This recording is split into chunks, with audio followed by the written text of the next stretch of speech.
Essa geração não vai passar em branco, vai se pagar caro. Você acha que Deus vai deixar barato tudo que está acontecendo aí? Aleluia! Você acha que Deus vai deixar barato o que está acontecendo no nosso meio? Meu querido, olha para mim, vou falar da agora só se tu quiser. Sabe por que eu estou apresentando Jesus aqui como juiz?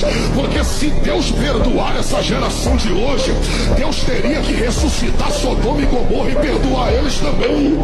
Não tem como, irmão. Essa geração não vai passar ileso. Essa geração não vai passar em branco. Vai se pagar caro. Vai se chegar a hora da fatura. Pecado é igual cartão de crédito.